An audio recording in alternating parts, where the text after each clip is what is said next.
गांधी और गोडसे में, गांधी को गोडसे ने मार दिया। गांधी की विचारधारा कुछ और थी, गोडसे की विचारधारा कुछ और थी। गांधी जी भी चाहते थे कि समाज में सुधार हो जाए, लोग सुधर जाएं, तो व्यवस्था भी सुधर सकती है। लेकिन जबकि आप ठीक कहते हैं कि नहीं, बगैर सिस्टम को ठीक किए, बगैर व्यवस्था को ठीक किए, व्यक्ति कितना ही ईमानदार हो जाए तो समाज नहीं बदल सकता। तो क्या व्यक्ति को ठीक किया जाए कि सिस्टम को ठीक किया जाए? पहले किसको ठीक किया जाए? देखिए, ये बात सही है कि गांधी जी ने जीवन भर ये प्रयत्न किया कि व्यक्ति भी सुधरे और व्यवस्था भी सुधरे, लेकिन उन्होंने व्यक्ति को सुधरने की ओर ज़्यादा कंसंट्रेट किया। अब गांधी जी ने अकेले ने नहीं किया। व्यक्ति सुधरे ये तो बहुत लोग कर रहे हैं। संघ के प्रमुख हेडगेवार जी अथवा अन्ना हजारे रोज यही बोलते हैं, व्यक्ति चरित्रवान होगा तो सब कुछ सुधर जाएगा।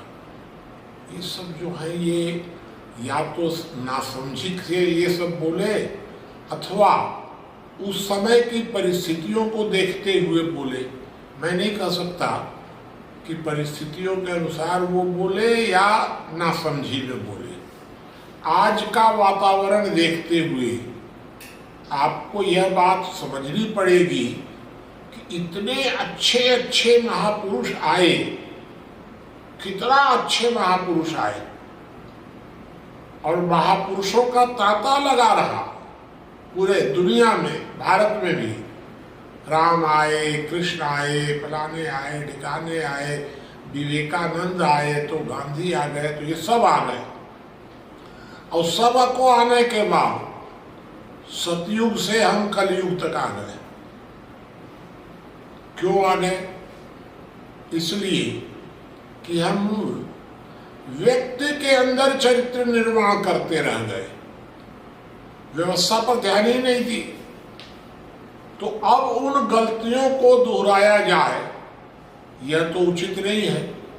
जब हम अच्छी तरह समझ रहे हैं कि व्यक्ति का चरित्र निर्माण, आप एक बात बताइए, आप कि सड़क पर एक आदमी गंदा कर रहा है, तो गंदा कर रहा है तो चलिए हम उसको साफ कर दिए। फिर 8 दिन के बाद हम देखें कि 2 आदमी गंदा करने लग गए, तो हम थोड़ा सा परेशान हुए और 2 को साफ कर दिए, 2 जगह को चलो कर दिया, कोई बात नहीं। अब हम देखें कि क्योंकि आमतौर पर ये पाया जाता है कि जो आदमी लेटरिन करने जाता है वो कहीं साफ जगह ही देख करके जाता है, तो उसको तो हमारे घर के सामने साफ जगह मिलती है। तो अब हम क्या करें? तो हमारे लिए जरूरी है कि नहीं, हम गंदा करने वालों पर कंट्रोल करेंगे। अब हम आंख बंद करके साफ नहीं करेंगे। ये पुराने जमाने में महापुरुष कहा करते थे कि कर्तव्य करो, अधिकार की चिंता मत करो। अब मैं कह रहा हूं कि कर्तव्य की भी चिंता करो और अधिकार की भी चिंता करो। तो जब तक ये व्यवस्था नहीं सुधरेगी तब तक व्यक्ति सुधरेगा ही नहीं, क्योंकि आप सुधारेंगे 10% और व्यवस्था बिगाड़ेगी 20%, और कुल मिला करके अंत में समाज बिगड़ता चला जाएगा जैसा बिगड़ता जा रहा है। तो छोड़िए गांधी ने क्या कहा और विवेकानंद ने क्या कहा और फलाने ने क्या कहा, अन्ना ने क्या कहा, उन्होंने क्या कहा, क्यों कहा, उस समय की बात को छोड़ दीजिए। अब आप इस बात को देखिए कि बजरंग मुनि क्या कर रहे हैं। वो सही कह रहे हैं कि गलत कह रहे हैं? अगर वो सही कह रहे हैं तो पुरानों को हटाइए, और गलत कह रहे हैं तो आप समझा दीजिए हमको कि नहीं, व्यवस्था गड़बड़ नहीं है, व्यक्ति अगर सुधरेगा तो सब सुधर जाएगा। मैं आपसे एकदम सहमत नहीं हूँ कि व्यक्ति सुधरेगा तो व्यवस्था सुधर जाएगी। मुनि जी, देश में बहुत सारे धार्मिक संगठन हैं, गायत्री परिवार है या वो मथुरा वाले कि हम सुधरेंगे, युग सुधरेगा, तमाम धार्मिक आध्यात्मिक लोग लगे हुए हैं, और पॉलिटिकल पार्टी चाहती ही नहीं कि व्यक्ति सुधरे, तो सिस्टम खराब बन गया। तो दोनों को तो देख लिया गया, तो आप समाज को क्या मंत्र देना चाहते हैं कि किस तरह से समाज बदलेगा और व्यवस्था ठीक होगी। क्या मैसेज देना चाहते हैं? देखिए, यह समस्या भारत तक सीमित नहीं है, यह समस्या दुनिया की है। ये अलग बात है कि दुनिया का मार्गदर्शन का नेतृत्व भारत करता है। तो मैं ये नहीं कह रहा हूँ कि जो लोग व्यक्तियों के हृदय परिवर्तन की बात कर रहे हैं वो गलत है, ये मैं नहीं कह रहा हूँ। हमारे अंदर भारत ही एकमात्र ऐसा स्थान है कि जहाँ वर्ण व्यवस्था है।